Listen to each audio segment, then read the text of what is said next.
경외란 거룩한 두려움, 즉 거룩하신 하나님을 우러러보고 존중하는 마음을 뜻한다. 항상 하나님의 거룩하신 눈길 앞에 우리 자신을 적나라하게 드러내는 태도, 그것이 곧 경외의 참뜻이다. 한마디로 경외는 하나님과 우리의 무한한 차이에서 생겨나는 감정이다. 하나님의 영광이 거룩한 산에 임하자 모세는 내가 심히 두렵고 떨린다 라고 고백했다. 따라서 경솔하게 하나님 앞에 나아가고 무례하고 부주의한 태도로 그분을 경배하는 것은 경외와는 거리가 멀다. 하나님을 경외한다는 말은 경외하는 모습과 경외의 대상을 포함한다. 하나님을 경외하는 것이 사람의 본분이다. 경외는 가장 앞선 은혜, 즉 하나님께서 우리 마음에 뿌리신 첫 번째 씨앗이다. 참 기독교인이라면 자신이 하나님을 두려워한다는 사실만큼은 부인하지 못할 것이다. 신자에게 하나님은 너무나 위대하고 선한 분이시다.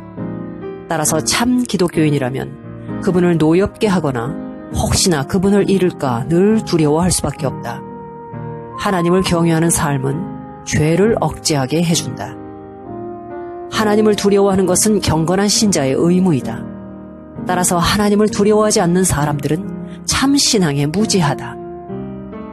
하나님을 두려워하지 않는 마음은 온갖 악이 싹트는 근원이다. 그 입에는 저주와 악독이 가득하고 그 발은 피 흘리는 데 빠른 이유는 저희 눈앞에 하나님을 두려워함이 없기 때문이다. 아브라함은 그랄 사람들이 죄짓기를 두려워하지 않을 것이라고 판단했다. 그곳 사람들이 하나님을 두려워함이 없다고 생각했기 때문이다. 우리는 하나님을 두려워하지 않는 시대에 살고 있다.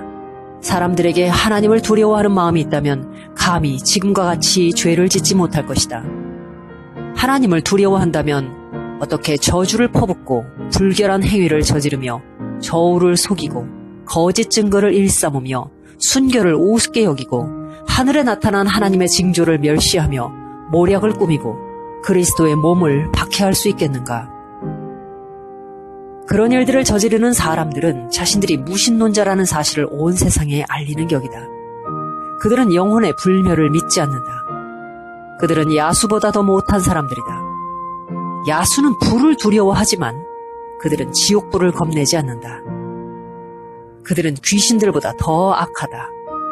귀신들도 최소한 하나님을 믿고 떤다. 하나님을 경외하는 사람은 생각으로도 죄를 짓지 않는다. 하나님께서는 삼가 너는 마음에 악념을 품지 말라고 명령하신다. 죄를 기뻐하는 것은 곧 상상으로 죄를 짓는 것과 같다. 생각으로 짓는 죄도 죄에 해당한다. 생각만으로 지옥에 떨어질 죄를 지을 수 있다. 하나님을 대적한 천사들이 무엇 때문에 심판을 받았는가? 바로 교만한 생각 때문이다. 하나님을 경외하는 사람은 죄를 피해 달아난다. 안셀름은 죄와 지옥이 나란히 있다면 나는 하나님께 죄를 짓기보다 차라리 지옥으로 뛰어들겠다라고 말했다. 하나님을 경외하는 삶은 정결한 삶을 살게 한다. 하나님을 경외하는 도는 정결하다. 본질적으로 순수하고 맑고 찬란하며 마음과 삶을 깨끗하게 만든다. 하나님을 생각하면 죄를 이길 수 있다. 하나님을 경외하지 못하는 것은 하나님을 생각하지 않는 데서 비롯한다. 하나님의 거룩하심과 정의를 생각하는 사람은 감히 죄를 지을 수 없다. 요셉이 죄를 짓지 않은 이유는 죄를 벌하시는 하나님을 생각했기 때문이다.